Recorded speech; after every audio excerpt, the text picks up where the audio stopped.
We were pretty close to the summit on Thursday, and the wind was really whipping, so we decided to descend a bit and hold out a day for things to calm down. One of our team spotted Donald inside the trunk of a tree about 50 yards away. I was shocked that Alex could actually see him, as he almost looked camouflaged inside the bark. It was almost as if he was hibernating inside the tree.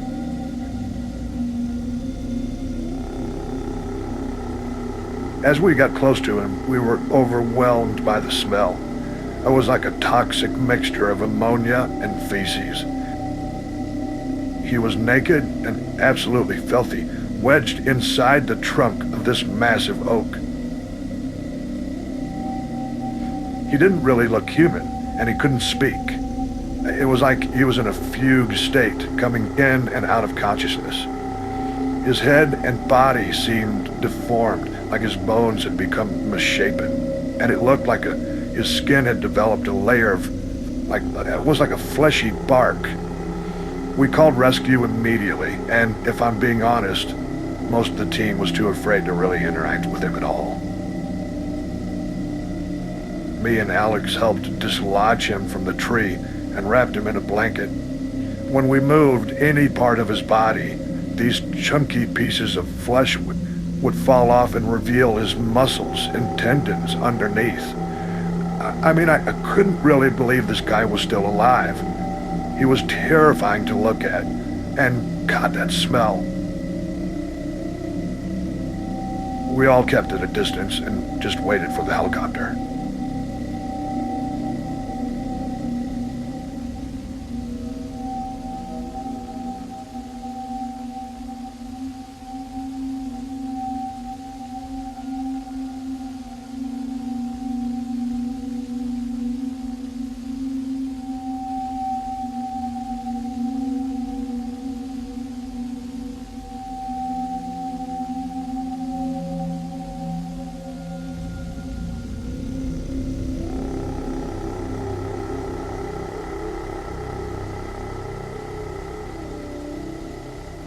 I don't remember much of being lost with my team.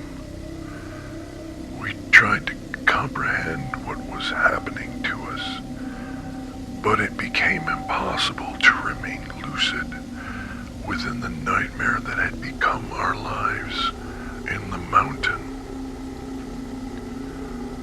The creatures we encountered took complete control of our minds.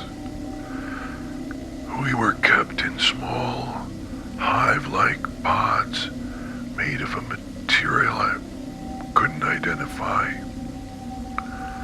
The creatures had human anatomy, but there were no features you could identify. No faces, no hair, no sexual organs, just flesh moving and transforming. I remember it seemed like a tribe of about 20 or so, but I couldn't be sure, as they all looked completely identical. At times, their anatomies would develop fleshy tools, and they would violate our bodies, as if probing to understand what was inside of us. They had no response to our screams or cries.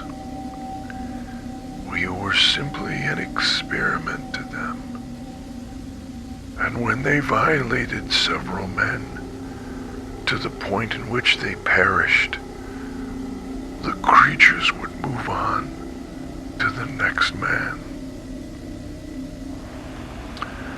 They became obsessed with our blood, and when they were exposed to it, they spread it all over the surface of their body. There was a chemical reaction, and the blood hardened on their flesh like a thin armor.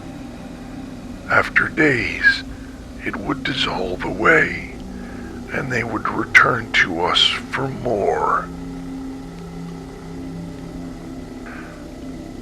After some time had passed, they came to understand that killing us would stop the blood being processed, and so they created a maintenance system.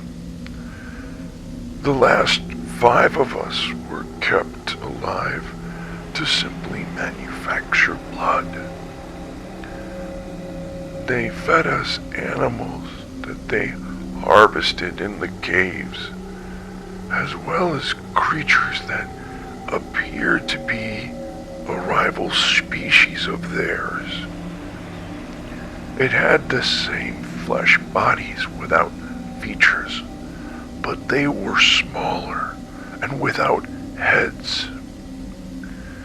We were forced to eat these creatures while they were still alive, but because we were kept on the edge of starvation, our survival instinct simply took over.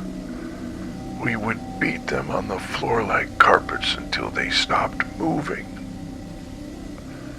All we had left was an animal instinct. We were becoming feral men. We didn't talk to one another. We gave up trying to escape. We lost all hope.